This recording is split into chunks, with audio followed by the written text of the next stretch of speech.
It's been 30 years for Maruti in India, and what have they been well known for? Small cars. MPVs? Well, you've got the Omni, you've got the Versa, but they're not international standard MPVs. They're not the Innova, they're not the Xylo. So this, the new Ertiga, is their first serious MPV. Why do you think they're going MPV? Well, market is shifting. They want bigger cars, they want something that's more comfortable. And this, the Ertiga, promises to be that. But is it? Let's go and find out for ourselves. The Ertiga is designed by the same team that has designed the Ritz, and the links are obvious, especially here from the front end. But once you move to the profile, you realize it's a much longer car. How long? As long as the Toyota Etios. Toyota Etios. Am I saying Toyota Etios? Yeah, I mean that. That means Maruti have done a job of packaging 7 people in a car that's as long as an Etios. Now, have they succeeded at it? We'll need to go in and find out for ourselves. The interiors are a familiar place because the dashboard has been borrowed from the Swift and the Swift Desire. The quality of materials, the overall build quality is good enough for this car. In this, the Z version, the ZDI in this case, you get a fully loaded stereo system with stereo controls on the steering wheel, a multi-trip meter, and general nice use of colors and textures. Some of you may miss the automatic climate control, but that's okay. On the whole, it's loaded enough for most practical purposes. In the second row, you get 4 vents for the air conditioning, and the seats themselves, the second and the third row, can be flipped ahead.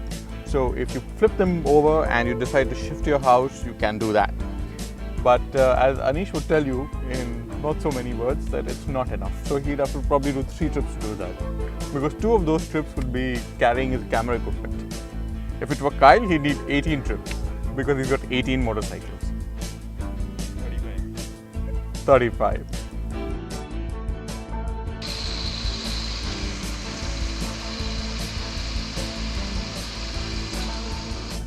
The Ertiga is based on the same platform as the Swift, and therefore it gets a lot of car-like driving characteristics. Unlike its competition, the Xylo and the Innova, which are rear-wheel drive and based on a body-on-ladder chassis, this is front-wheel drive and is a proper monocoque, which explains why it handles a lot like a car. But of course, at its absolute limit, you have to have some amount of restraint because the tall body and the higher weight don't let it behave in the way you would probably expect like a Swift would. The Ertiga comes with a choice of 2 engine options. A 1.4 litre petrol, which is a new K-series engine that produces about 94 bhp, and a 1.3 litre multijet which produces 90 bhp. This one comes from the SX4. What you're driving today is the 1.3 litre multijet, and at the absolute bottom end it could do with a little more torque, and the turbo takes a little too long to kick in, but once you pass that, it drives very well. On highways, when you're cruising at speeds of 80 or 100 km per hour in 5th gear, the car has enough reserves of torque to keep you moving along with the traffic. Both the diesel and the petrol come with a 5-speed manual gearbox. There is still no choice of an automatic option in this segment. The gearbox is very slick and it shifts very well. And if you're familiar with it, it's only because it comes once again from the Swift and the Desire family. Because of its tight dimensions, it's actually quite easy to park. Unlike the Xylo or the Innova, where you need a lot more space to park and the 3-point turns are much larger, this one, because of its shorter wheelbase and the fact that it is much shorter in length, it's easier to park, it's easier to maneuver in the city.